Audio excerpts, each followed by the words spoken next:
सभी मित्रों को नमस्कार। संस्कृताय नमः यूट्यूब चैनल में आप लोगों का स्वागत है। आज हम यूजीसी नेट जेआरएफ संस्कृत की तैयारी के लिए पाठ्यक्रम में से हम यूनिट 1 को उठाएंगे। यूनिट 1 में जो वेदों का काल है वहाँ से आरंभ करेंगे। वेदों का काल यानी कि हमारे जितने भी विदेशी विद्वान या फिर भारतीय विद्वान हुए हैं उन्होंने वेदों का काल निर्धारण किया है कि वेद कब आरंभ हुए, वेदों का क्या काल है, कब। तब इन्होंने मैक्स मुलर ने, ए वेबर ने, जैकोबी ने, बाल गंगाधर तिलक, एम विंटरनित्ज और भारतीय परंपरागत विचारों से ही हमें वेदों के काल का निर्धारण के बारे में पता चलता है। तो हम ये फर्स्ट टॉपिक उठाएंगे। तो इससे हम क्या करेंगे, वेदों के काल का निर्धारण के बारे में जानेंगे। वेदों का काल वास्तव में है क्या, यानी कि वेदों, कोई तो कहता है कि वेद क्या है, पौरुष्य है, और कोई कहता है कि वेद अपौरुष्य है। यानी कि जो वेदों को मानते हैं वो क्या हैं, वो वेदों नास्तिक, वो जो वेदों को नहीं मानते वो नास्तिक हैं, और जो वेदों को मानते हैं वो आस्तिक हैं। तो इन्होंने जो मैक्स मुलर आदि हैं, इन्होंने ये जो विदेशी विद्वान हुए हैं, इन मैक्स मुलर ने सबसे पहले एहसास किया था कि वेदों के काल का निर्धारण करे विदेशी विद्वानों में। तो आइए हम शुरू करते हैं।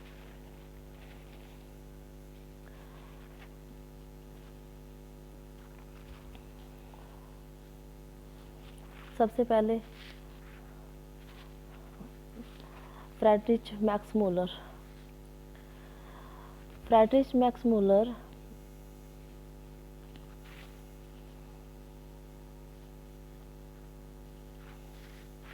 थोड़ा जूम कर देती हूँ, आप लोगों को दिखाई देगा। तो फ्रेडरिच मैक्स मुलर के बारे में हम जान रहे हैं। फ्रेडरिच मैक्स मुलर, ये मैक्स मुलर हमारे विदेशी विद्वान हुए हैं। इनका पूरा नाम क्या है, फ्रेडरिच मैक्स मुलर। इनका एक ग्रंथ है जो कौन सा है, a history of ancient Sanskrit literature, जिसका समय कितना रहा है, 1859 रहा है। ठीक है। इन्होंने ऋग्वेद की रचना, यानी कि ये मानते हैं कि ऋग्वेद की रचना कब हुई, तो ये मानते हैं कि 1200 ईसा पूर्व तो ऋग्वेद की रचना हुई। तो ये किसने कहा, ये मैक्स मुलर ने कहा। और इनके ये किस ऋग्वेद की रचना का समय काल कितना मानते हैं, 1200 ईसा पूर्व मानते हैं। फिर कोई ना कोई ऋग्वेद की रचना मानने के लिए या फिर किसी भी कार्य को करने के लिए हम किसी न किसी चीज़ को आधार बनाते हैं। तो इन्होंने ऋग्वेद की रचना का काल आधार किस आधार पर माना, तो बौद्ध धर्म को आधार माना, जो 500 विक्रम पूर्व ईसा 500 विक्रम पूर्व इसका समय है। तो इन्होंने ये याद रखना है कि इसका ग्रंथ कौन सा है, मैक्स मुलर जी का ग्रंथ कौन सा है, और ऋग्वेद की रचना का समय याद रखना है। मैक्स मुलर के अकॉर्डिंग इन्होंने आधार क्या माना है, ये सीधे सीधे प्रश्न पूछा जाता है कि आधार क्या माना है, तो बौद्ध धर्म माना है इन्होंने। तो इन्होंने ऋग्वेद की रचना के काल को 4 भागों में बांटा। यानी कि इन्होंने सबसे पहले बोला कि छंद काल,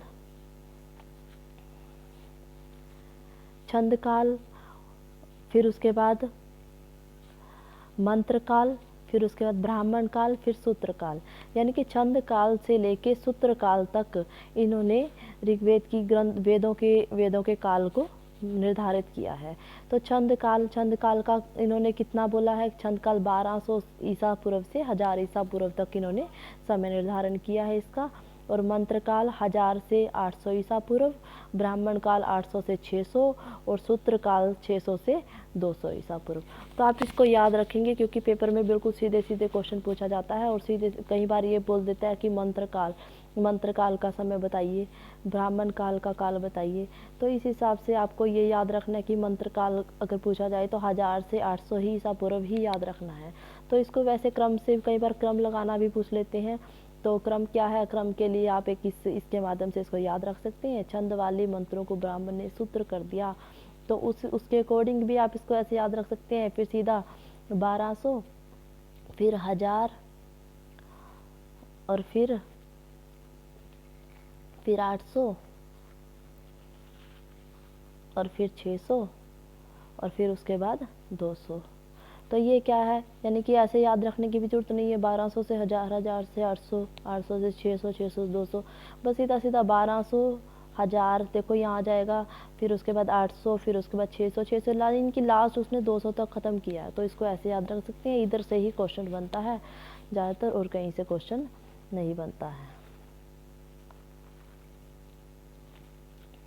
फिर उसके बाद क्या है, फिज़िकल रिलीजन इनका एक इस पुस्तक में जिसका समय 1890 है, उस पुस्तक में मैक्स मुलर ने ये कहा है कि इस भूतल पर कोई भी ऐसी शक्ति नहीं है जो कभी निश्चय कर सके कि वैदिक मंत्रों की रचना 1000, 1500, 2000 या 300 विक्रम पूर्व ईसा में की गई हो। तो कहने का मतलब क्या है, पहले इसने खुद ही अपने बौद्ध धर्म को आधार मानकर इसने पहले तो समय निर्धारण किया वेदों के काल का, फिर उसके बाद ये खुद ही अपनी फिजिकल रिलीजन बुक में ये बता भी रहा है पुस्तक में कि वैदिक मंत्रों की रचना कोई भी समय निर्धारण नहीं है। तो कहने का मतलब ये अपनी गलती खुद स्वीकार कर रहा है। तो इस हिसाब से ये फ्रेडरिक मैक्स मुलर के बारे में हमने वेदों के काल के निर्धारण को पढ़ लिया। फिर इसके कुछ ग्रंथ हैं, इसका जो समय है इसके समय को भी याद रखें। फ्रेडरिक मैक्स मुलर 1823 से 1900 ईस्वी इसका समय है। और इसके ग्रंथ हैं, इसके ग्रंथों को याद रखें कौन कौन से हैं। A history of ancient Sanskrit literature, ये इंपॉर्टेंट है बहुत ज़्यादा, यही पूछी जाती है ज़्यादातर। और फिर उसके बाद literature of the science of language, जिसको हिंदी में व्याख्यान संग्रह कहते हैं। फिर chips from of a German workshop, इसको लेख संग्रह बोलते हैं। इंट्रोडक्शंस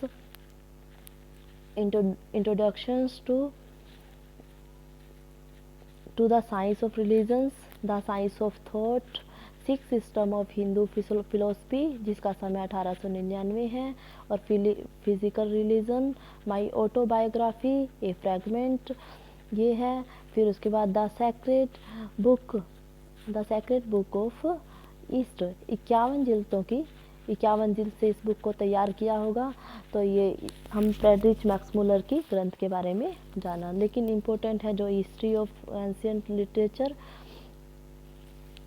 और ये ज़्यादा इम्पोर्टेंट है। और ज़्यादा एक ये फिजिकल रिलीजन, यही दो इम्पोर्टेंट है, इनको अच्छे से याद रखें। फिर उसके बाद एम विंटरनित्ज के बारे में पढ़ते हैं। एम विंटरनित्ज भी एक विदेशी विद्वान हुए हैं। इनका ग्रंथ कौन सा है, a history of Indian literature, और उसका मैक्स मुलर का a history of ancient Sanskrit literature था। इसीलिए इनको ग्रंथों को अलग अलग से याद रखना है आपको। फिर उसके बाद इन्होंने इस ग्रंथ को, जिसके ये ग्रंथ जो जर्मन भाषा में जो ये ग्रंथ है, जो एम विंटरनित्ज का,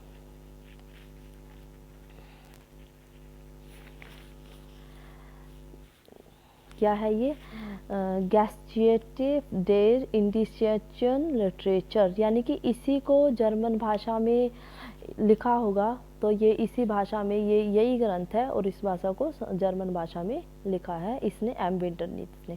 लेकिन ये हमारे पेपर में नहीं पूछा जाता, सीधा सीधा यही पूछा जाता है कि ए हिस्ट्री ऑफ इंडियन लिटरेचर किस विद्वान के हैं।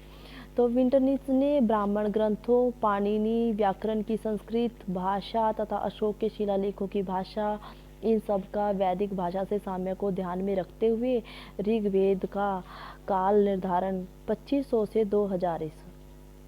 2000 ईसा पूर्व के बीच में ही स्वीकार किया है। यानी कि हमें इसमें क्या बात याद रखनी है, हमें इसमें यही याद रखनी है कि जो एम विंटरनित्ज है, एम विंटरनित्ज का ग्रंथ कौन सा है, और हिस्ट्री ऑफ इंडियन लिटरेचर, और इसने क्या है, इसका समय कितना है, ये ठीक है। और इन्होंने क्या कहा है विंटरनित्ज ने, ब्राह्मण ग्रंथ, पाणिनि व्याकरण की संस्कृत यानी कि भाषा, अशोक के शिलालेखों की भाषा, इन सब का वैदिक भाषा से साम्य को ध्यान में करते हुए ही इन्होंने ही इस समय का निर्धारण किया है। तो ये एम विंटरनित्ज का हो गया। तो हमें सिर्फ इसके एक ही ग्रंथ के बारे में नाम याद रखना है। फिर उसके बाद हम ए वेबर के बारे में पढ़ते हैं। ए वेबर भी हमारे विदेशी विद्वान हुए हैं, जर्मनी विद्वान है ये सभी। तो क्या है, ए वेबर। इनका पूरा नाम क्या है, अल्ब्रेक्ट फ्रेडरिच वेबर। तो इनका ग्रंथ क्या रहा है, the history of Indian literature, जिसका समय रहा है 1878। यानी कि जो हम एम विंटरनित्ज पढ़ते हैं, एम विंटरनित्ज का ग्रंथ ए हिस्ट्री ऑफ इंडियन लिटरेचर रहा है और ए वेबर का the history of Indian literature रहा है। तो इसी में ही कंफ्यूज करने के लिए दोनों देते हैं कई बार पेपर में। तो आपको एम से ए याद रखना है, एम विंटरनित्ज पूछे तो एम से ए हिस्ट्री ऑफ इंडियन लिटरेचर, और जब ए है तो ए नहीं आएगा, तो ए के ग्रंथ में द आएगा, तो the history of Indian literature. समय नहीं पूछता है, तो बाकी आप याद रखें। फिर क्या है इंडियस्चे स्टडियन इत्यादि अनेक जर्मन भाषा में भी इसके ग्रंथ मिलते हैं। इन्होंने क्या कथन दिया है इस बारे में, इन्होंने ये कथन दिया है कि any such of attempt of defining the रियलिक एंटिक्विटी ऑफ एब्सोल्युटली फ्रूटलेस, यानी कि जो वेदों का काल निर्धारण के लिए प्रयत्न करना सर्वथा बेकार है। यानी कि आप जो वेदों के काल के बारे में प्रयत्न कर रहे हैं ना, वो क्या है, वो तो सर्वथा बेकार है। तो फिर इसीलिए इसने भी साफ ही कहा है कि वेदों का काल का निर्धारण कोई भी नहीं कर सकता। यानी कि वेद तो अनादिकाल है, इनका कोई याद ही नहीं है, इनको कोई पता नहीं सकता कि कब हुआ है वेदों का निर्धारण। तो फिर वेदों के समय को कम से कम 1200 ईसा पूर्व या 1500 ईसा पूर्व के बाद कथम अभी भी स्वीकार नहीं किया जा सकता। यानी कि कभी भी स्वीकार, यानी कि ये क्या कहना चाहता है कि इस वेदों का जो काल निर्धारण है ना, वो 1200 से लेके 1500 ईसा पूर्व तक ही निर्धारण, मतलब वो भी अनुमान लगाया जाता है, कोई निश्चित काल तो नहीं है, लेकिन इस यहाँ तक ही सीमित है ये, उसके बाद इसका काल निर्धारण नहीं बताया जा सकता। तो ये भी सिर्फ अनुमानित है। तो हमें इसके में क्या याद रखना है, हमें यही याद रखना है कि इसने कितना समय बताया है वेदों के काल का, 1200 से 1500 ईसा, और इसका ग्रंथ कौन सा है, ये सब याद रखने हैं हमें, और इसके बारे में कुछ नहीं पूछता है। फिर डॉक्टर जैकोबी के बारे में, डॉक्टर जैकोबी भी हमारे विदेशी विद्वान हुए हैं। डॉक्टर जैकोबी, इनका पूरा नाम क्या है, डॉक्टर जैकोबी का पूरा नाम हरबन जैकोबी है। इनका कौन सा लेख मिलता है, on the antiquity of Vedic culture, जिसका समय रहा है 1908। अब इन्होंने आधार किसको माना, ज्योतिष यानी कि कृत्तिका और बसंत संपात को आधार बांधकर इन्होंने वेदों के काल का निर्धारण किया है। फिर ऋग्वेद का समय कितना माना है इन्होंने, 4500 ईसा पूर्व से 3000 ईसा पूर्व, और इन ब्राह्मण साहित्य का समय कितना माना है इन्होंने, 3000 से 2500 ईसा पूर्व। तो इनकी ये सभी बातें याद रखने वाली हैं, इनको अच्छे से याद रखें। और इनका लेख है ये on the antiquity of Vedic culture. और आधार, सीधे सीधे आधार पूछता है कि डॉक्टर जैकोबी के अनुसार आधार क्या है, तो ज्योतिष, कृतिका और बसंत संपात, ये याद रखना है। ऋग्वेद के अनुसार याद रखना है, ब्राह्मण साहित्य के अनुसार याद रखना है। फिर उसके बाद डॉक्टर जैकोबी के कुछ ग्रंथ बताए हैं जो पेपर में बहुत अच्छे से पूछे जाते हैं, कई बार पूछे गए हैं। तो इनके वैसे तो बहुत सारे ग्रंथ मिलते हैं, लेकिन आपको सिर्फ ये दो ही याद रखने हैं, एक तो the computations of Hindu dates in the inscriptions, और एक on the antiquity of Vedic culture, जिसका समय रहा है 1908। ये दो ग्रंथ याद रखेंगे तो आपका काम चल जाएगा। फिर उसके बाद बाल गंगाधर तिलक, जो हमारे भारतीय विद्वान हुए हैं,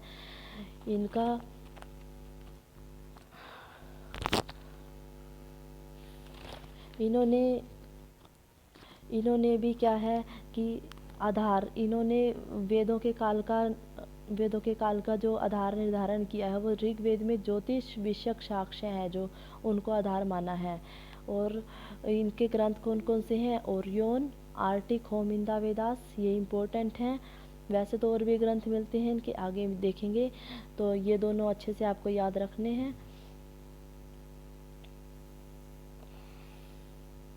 और इन्होंने ऋग्वेद का काल निर्धारण कब किया है, 4000 से 6000 विक्रम पूर्व किया है। और Arctic home in the Vedas 10,000। Tilak ji ने वैदिक काल को 4 भागों में विभाजित किया है। जैसे मैक्स मूलर ने भी तो 4 भागों में विभाजित किया था, तो इन्होंने बाल गंगाधर तिलक जी ने भी इनको 4 भागों में 4 विभागों में रखा है। उन्होंने क्या था, छंद काल, मंत्र काल और ब्राह्मण काल और सूत्र काल में निर्धारित किया था। इन्होंने 4 भागों में अदिति काल का समय कितना है, 6000 से 4000 विक्रम पूर्व। फिर मृगशिरा काल का कितना बताया है इन्होंने, मृगशिरा काल का बताया है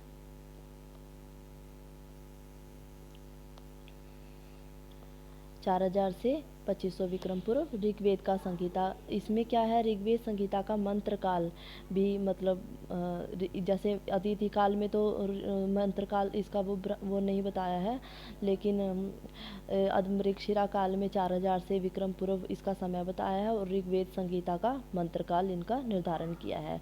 फिर कृतिका काल में क्या है, कृतिका काल का समय कितना है, 2500 से 1400 विक्रम पूर्व। तैत्रीय संहिता व ब्राह्मण काल इनका समय बताया है। तो यानी कि इतने समय में कृतिका काल कब था, तो 2500 से 1400 विक्रम पूर्व तक। लेकिन उसमें कौन सा काल या कौन सा समय था, जब उस तैत्रीय संहिता व ब्राह्मण काल को निर्धारण ध्यान में रखते हुए इस काल का निर्धारण किया है, ऐसा बोला है। अंतिम काल 1400 से 500 विक्रम पूर्व ये, और फिर उसके बाद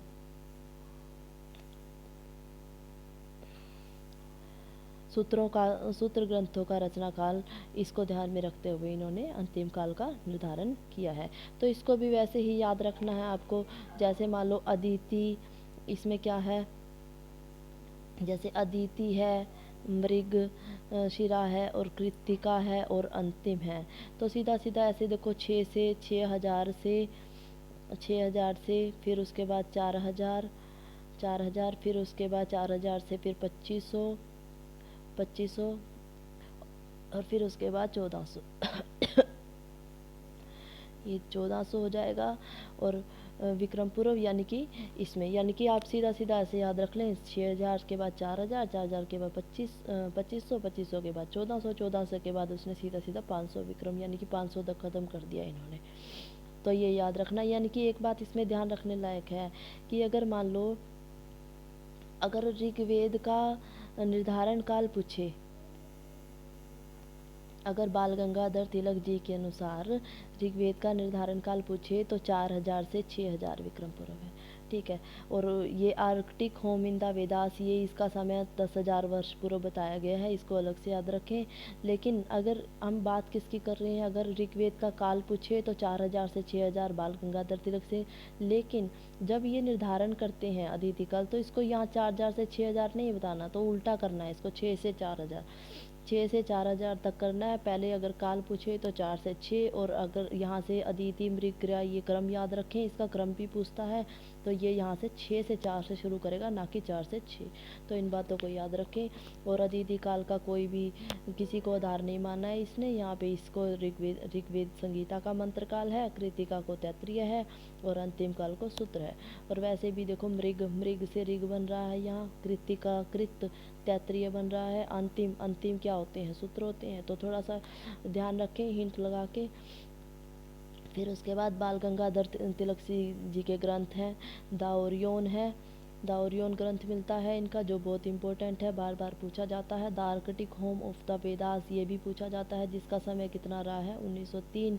और फिर श्रीमद् भगवत गीता रहस्य, ये मांडले जेल में लिखी गई होगी।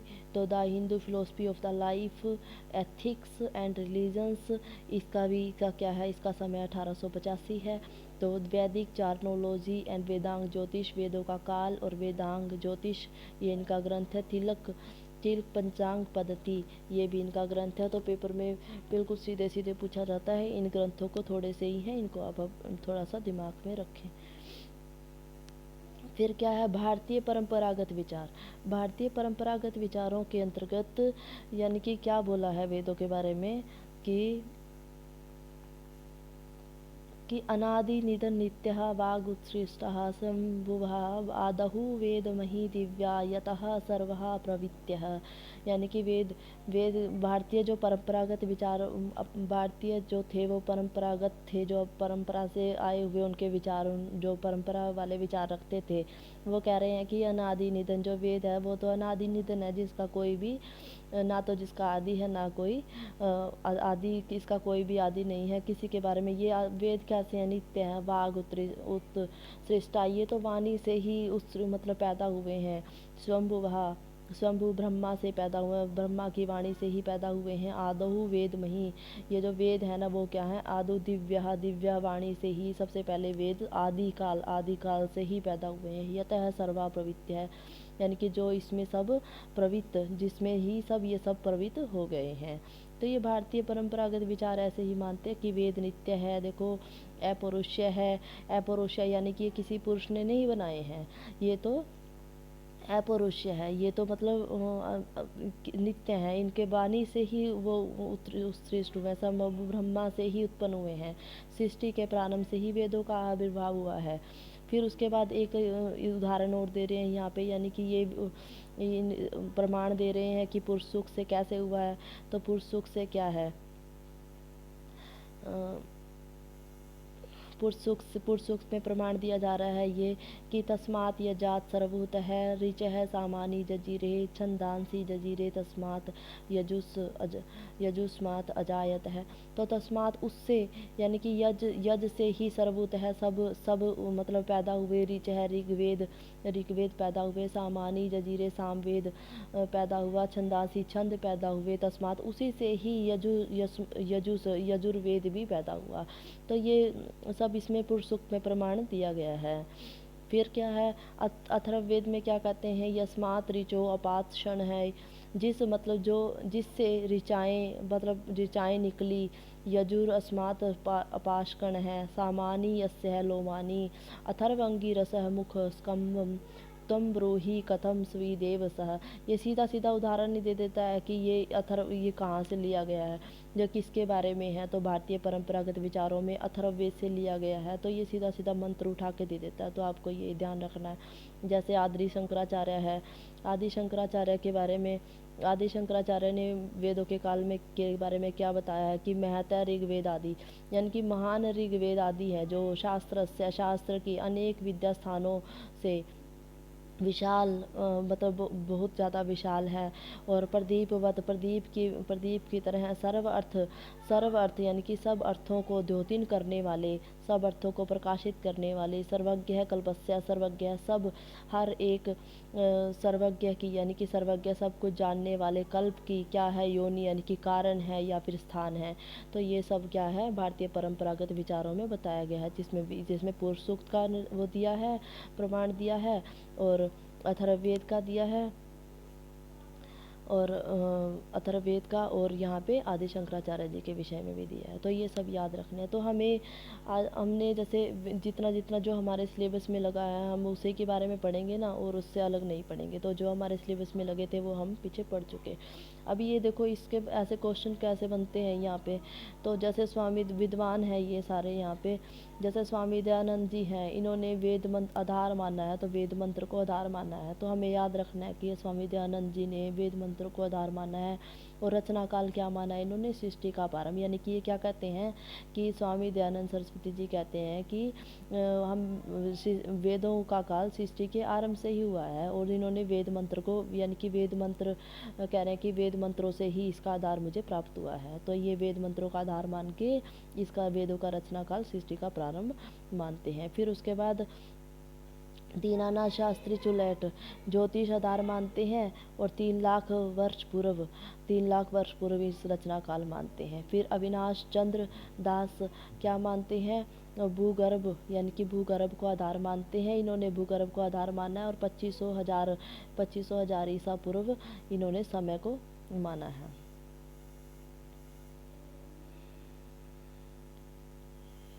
थोड़ा जूम कर देती हूँ, आप लोगों को दिखाई देगा। तो फिर क्या है, इन्होंने अविनाश चंद्र दास ने भूगर्भ को आधार माना है, भूगर्भ को। और फिर इन्होंने समय कितना माना है, 25,000 ईसा पूर्व माना है, तो आप याद रखना है ये। फिर नारायण भवराग पावगी, इन्होंने क्या है कि भूगर्भ और ज्योतिष दोनों को आधार मानकर वेदों के रचना काल को कितना माना है, इन्होंने कहा है कि 5,000 ईसा पूर्व इसका समय है। फिर क्या है, 8,000 ईसा पूर्व इसका समय है। फिर क्या है, बाल गंगाधर तिलक ज्योतिष, बाल गंगाधर तिलक ने ज्योतिष आधार माना है, हम वेद पीछे पढ़ के भी आए हैं। फिर 6,000 ईसा पूर्व इन्होंने समय को माना है। ये बात हमने पहले भी करी थी कि अगर समय पूछे तो 6,000 ईसा पूर्व करेंगे हम। फिर डॉक्टर R.G. भंडारकर ने वेद मंत्र को आधार माना है और 6,000 वर्ष ईसा पूर्व इन्होंने रचना काल माना है।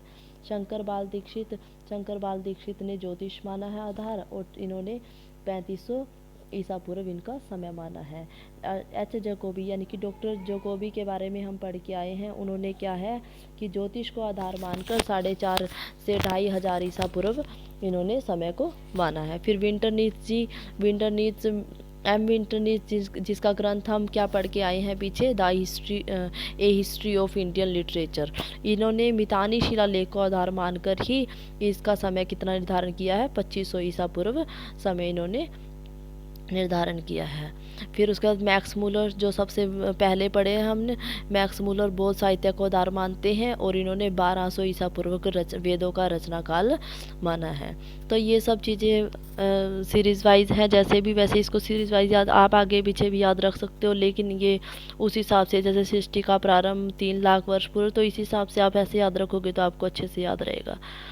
फिर क्या है, अब वैसे अगर आपको थोड़ा याद रखने का तरीका हो थोड़ा सा, तो इसमें क्या है, बाल गंगाधर तिलक हैं। बाल गंगाधर तिलक ने, जैसे हमने याद किया था कि अदिति काल, मृगशिरा काल, कृत्तिका काल, अंतिम काल, तो इसको ऐसे याद रख लो बस, एवं मृ क्री और फिर उसके बाद इनका याद रखो, जैसे 6,000, फिर उसके बाद 4,000, फिर उसके बाद 2,500, फिर उसके बाद 1,400, और फिर उसके बाद आप 500 ऐसे कर लो तो आपको याद रह जाएगा। तो इसको थोड़ा सा याद रखने का तरीका। फिर उसके बाद ऋग्वेद का समय देखो, अगर मान लो कि कैसे कैसे अलग अलग कर देते हैं, तो कैसे करते हैं कि देखो, इसमें ऋग्वेद के समय में जो मैक्स मूलर जी है, उन्होंने ऋग्वेद का काल कितना बताया, 1200 ईसा पूर्व बताया, जो हमने पीछे पढ़ के आ चुके हैं, लेकिन ये थोड़ा सा आपके लिए आसान हो जाए। फिर उस जैकोबी ने ऋग्वेद का काल कितना माना है, 4500 से 3,000 माना है। और तिलक, जो बाल गंगाधर जी तिलक हैं, उन्होंने ऋग्वेद का काल 4,000 से 2,500 माना है। फिर उसके बाद मैक्स मूलर क्या है, मैक्स मूलर ने ब्राह्मण का समय कितना माना है, 800 से 600। जैकोबी ने ब्राह्मण का समय 3,000 से 200, और तिलक ने ब्राह्मण का समय 2,500 से 1,400, और उसके बाद कृतिका काल भी माना था। तो ये याद रखेंगे आप थोड़ा सा।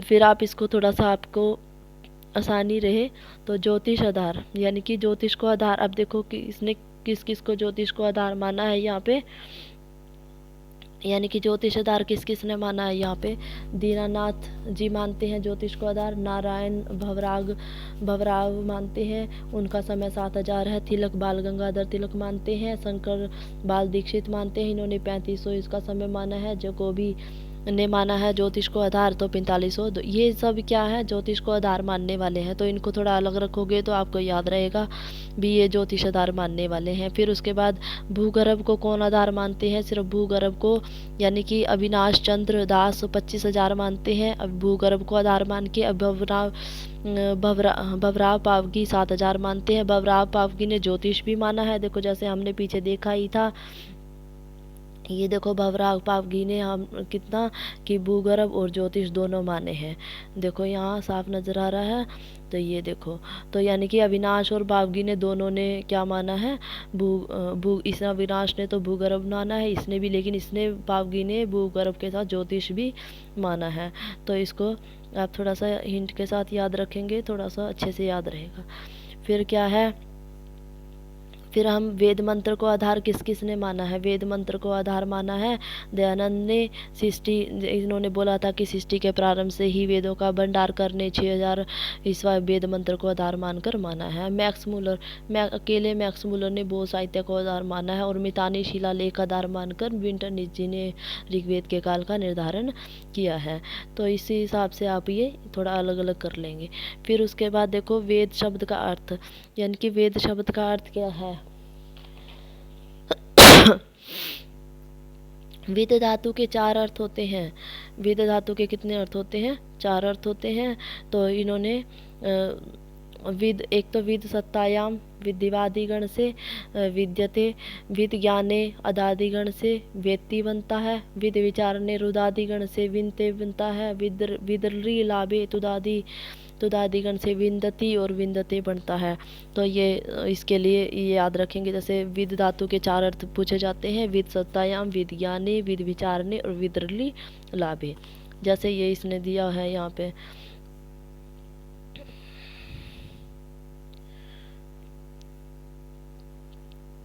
जैसे सत्तायाम विद्यते, सत्तायाम विद्यते, यानी कि विद सत्तायाम विधिवादिगण में ज्ञाने, ज्ञाने विद ज्ञाने वेत्ति, विद ज्ञाने अदादिगण में वेत्ति बनेगा, विनते विद विचारने विनते बनेगा। फिर विंदती और विंदते प्राप्तऊ, ये यानी कि 4 अर्थ हमें विद धातु के प्राप्त होते हैं, जिसमें क्या है कि क्षण, लुक, शनम और शय आदि कर्मात ये क्रम से बताए गए हैं। बताते हैं ना कि दिवादिव्य, ये दिवादिव्य शन, रुदादिव्य शनम, तुदादिव्य श, तो ऐसे क्या है कि इनको क्रम से बताया गया है। तो इस प्रकार आज हमने यूनिट 1 को पूरा, यूनिट 1 के जो हमने यूनिट 1 में जो वेदों के काल के विषय में हम पढ़ रहे थे, तो उसको पूरा कर लिया। जो देखो हम इसमें वेदों के काल के बारे में हमने क्या क्या पढ़ा, कि जो मैक्स मूलर जी हैं, मैक्स मूलर के बारे में, वेबर के बारे में, जैकोबी, बाल गंगाधर तिलक, एम विंटरनित्ज, भारतीय परंपरागत विचार। तो ये हमने फर्स्ट यूनिट का पहला टॉपिक हमने कंप्लीट कर दिया है। तो अब मैं इनके क्वेश्चन भी लेकर आऊँगी, और साथ साथ में हम जैसे जैसे हमारा एक एक टॉपिक पूरा होता जाएगा हम इनके प्रश्न भी करेंगे। तो आप अपने मित्रों तक इसको वीडियो को शेयर करें, ताकि आपके मित्रों को पता चले कि हम अपने सिलेबस को स्टार्ट कर रखा है हमने, और हम पढ़ रहे हैं, और आपके सहयोग से मैं आगे बढ़ पाऊँगी। इसीलिए आप लाइक और शेयर करें, अपने मित्रों तक पहुँचाएँ। धन्यवाद।